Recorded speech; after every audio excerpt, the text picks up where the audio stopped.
let's see what this documentary has to say about Trafalgar. Hi, I'm Felipe and welcome to the Postmodern family. We are Americans living in the UK reacting to Great Britain. We make 5 new videos a week, so hit that subscribe button and notification bell now. In this episode, I'm going to react to a short documentary on the Napoleonic Wars.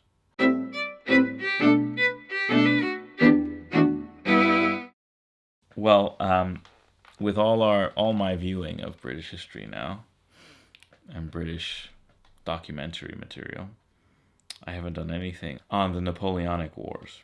And while Lillian is still feeling morning sickness, she should be back in a couple weeks. I'm going to get this all out of the way and we can get back to some comedy. Anyway, let's see what this documentary has to say about Trafalgar.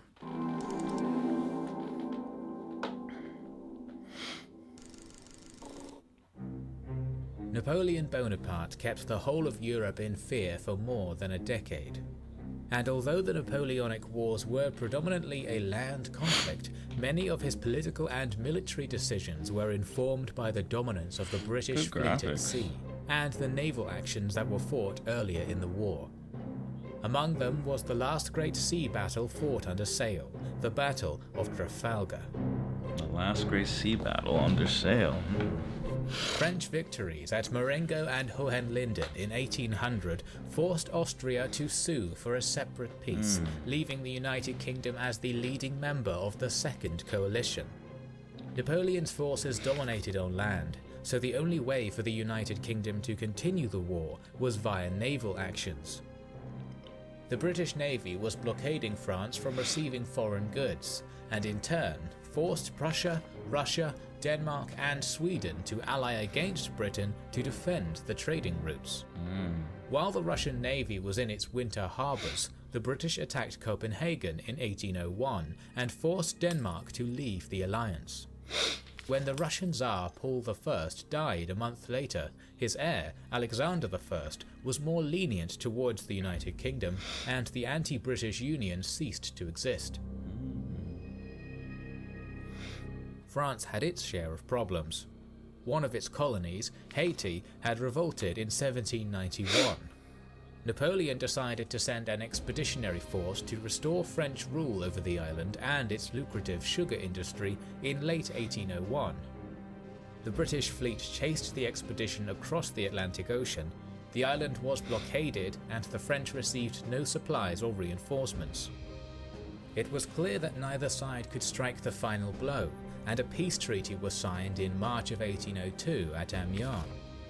The British promised to return the French colonies and leave Malta and Egypt, while Napoleon had to rescind control of Naples and the Papal States. For the first time in a decade, Europe was at peace. Napoleon sent a new expedition to Haiti, but it failed. Holding on to the colonies proved to be extremely difficult, so in April of 1803, the vast territory of Louisiana was sold to the United States. The Haitian expedition, and the fact that Napoleon was asserting control over Switzerland, was worrisome for the United Kingdom. On the other hand, the French demands for Britain to leave Malta and Egypt were left unheeded. Napoleon started preparing a new force at Boulogne to invade the British Isles, but it was the United Kingdom who declared the war that would be later known as the War of the Third Coalition in May of 1803. Napoleon was not expecting the renewal of hostilities, and his fleet was scattered across various harbours, with 21 ships of the line in Brest, 12 in Toulon, and 9 more in the Atlantic. The superior British Navy blockaded both ports. Napoleon developed a plan in the summer of 1804. One of his fleets needed to break the blockade, move into the open sea, then attack the part of the English Navy blockading another harbour and unite with the portion of the French fleet stationed there. That would have allowed the French to get the army at Boulogne across the English Channel. The situation changed for the better for the French in October when the British sunk some Spanish vessels. This provoked Spain to declare war on the United Kingdom and ally itself to France in December. Napoleon now had the numbers to implement his plan. In late March of 1805, the French commander at Toulon, Vice Admiral Pierre Villeneuve, ordered his fleet to sail out. He managed to evade the loose blockade set by British commander Vice Admiral Horatio Nelson.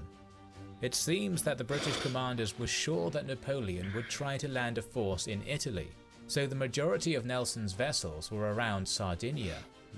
However, Villeneuve was implementing Napoleon's plan. He passed the Straits of Gibraltar in early April, was joined by some Spanish ships, and continued towards the Caribbean. Nelson got this intelligence only in late April and started his pursuit across the Atlantic. The French arrived at the Caribbean Sea basin in May and captured a few British outposts.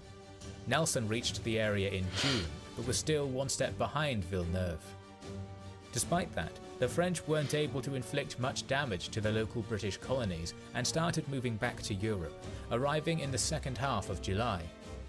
A smaller British fleet under Vice Admiral Calder was ordered to stop Villeneuve, but the subsequent battle near Cape Finisterre was indecisive. Still, this encounter prevented the French from reaching Brest to lift the blockade, and they returned to Cadiz. At the same time, Austria and Russia joined the Third Coalition, and Napoleon had to march his army stationed in Boulogne to the east, which meant that the invasion of the British Isles was postponed.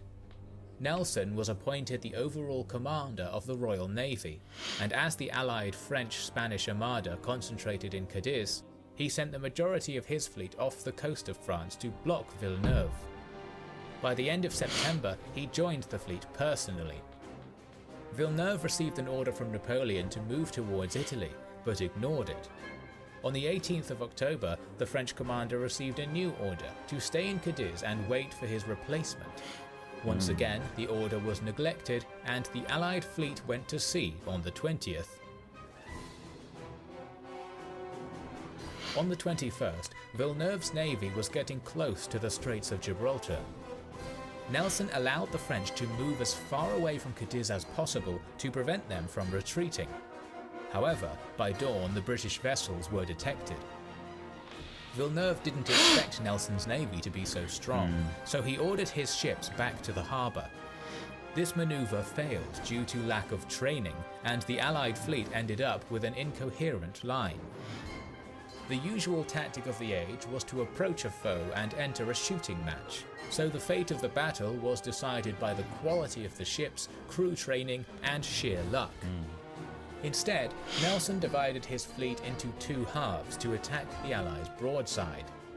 He was personally leading the northern group that had 13 ships of the line, with his flagship Victory in front, while Vice Admiral Collingwood's squadron of 14 ships of the line was to the south, led by the flagship Royal Sovereign. By midday, the distance between the two navies was just 5 kilometers. They were off the coast of Cape Trafalgar, and Nelson issued his famous order. England expects that every man will do his duty. That's it. That's the one. Royal Sovereign was recently repaired and was faster than most ships, so the wind moved it dangerously close to the enemy line, while the other ships in the squadron were lagging behind. At 12:20, Royal Sovereign fired the first volley upon Santa Ana and Forgo, and these vessels shot back. Collingwood's flagship was attacked by 4 enemy ships. Only 15 minutes later, Belle-Île arrived and covered the right board of Royal Sovereign. More English vessels moved into the fray and tried to cut the Allied line, but Collingwood was outnumbered at the initial point of contact. Still, the positioning of the Allied navy didn't allow its second-line ships to assist, and by 1400, the majority of the first-line vessels were either sunk or surrendered. To the north, Nelson's squadron got close to the enemy line by 12:20, but the wind was calming, and that made Nelson's ships a very slow target. His refusal to fight using traditional line tactics was detrimental at this point of the battle, as none of his ships were able to shoot, while the enemy was sending volley after volley. Despite casualties, the flagship Victory was moving forward. Nelson ordered a fake maneuver to make the enemy think that his ships would form up in a line, but instead he then ordered one more turn, and Victory ended up between the French flagship Bucentaure and the smaller Redoutable. This allowed Nelson's ship to use the guns on both sides. The French ships needed to turn, and Victory used that to take Boucanteur out of the game. However, Victory itself was taking massive damage from Redoutable. The French ship was also using sharpshooters, and at 13:15, one of their shots wounded Nelson. It was clear that this wound was deadly. Redoutable's crew attempted to board Victory, but the British managed to stop them. Victory was soon reinforced by Téméraire, which moved across Redoutable's left board and started shooting. And by 14:20, Redoutable was captured by the crew of Téméraire. To the north, British Neptune entered into a battle with Spanish Santissima Trinidad and managed to take it out of the fight. By 1400, it was becoming clear for Villeneuve that he was losing the battle, and he ordered the northern portion of his line to move to the southwest and collapse on the British fleet. However, the captains of these ships failed to see the signal, and this became the final mistake of the Allied fleet. Villeneuve's Boucanteur was in no shape to continue fighting, and soon he surrendered.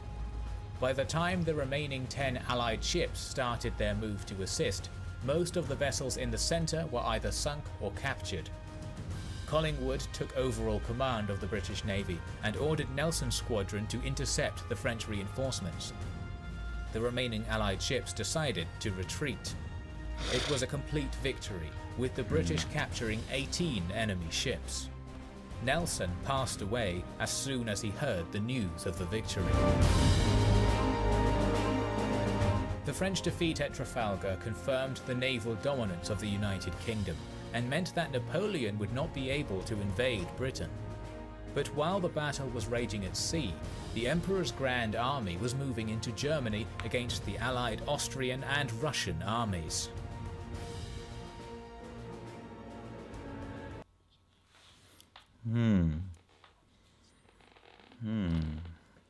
Interesting.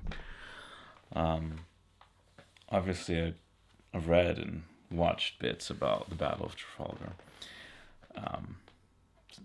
Maybe ignorantly, what I didn't realize was that the piece that it was tied into Napoleon's attempt to invade Great Britain.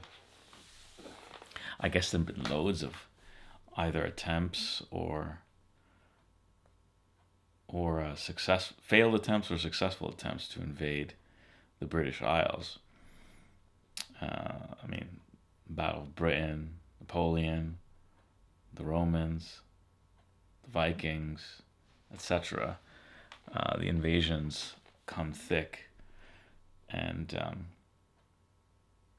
I think the Lord Horatio Nelson is just such an epic figure, and well deserves his statues, and God forbid they ever come down.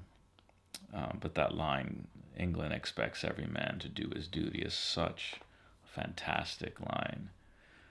This concept of duty, which was one of the things that really made me admire Great Britain's history, is this commitment to duty at all costs, no matter what. The duty will be done is amazing.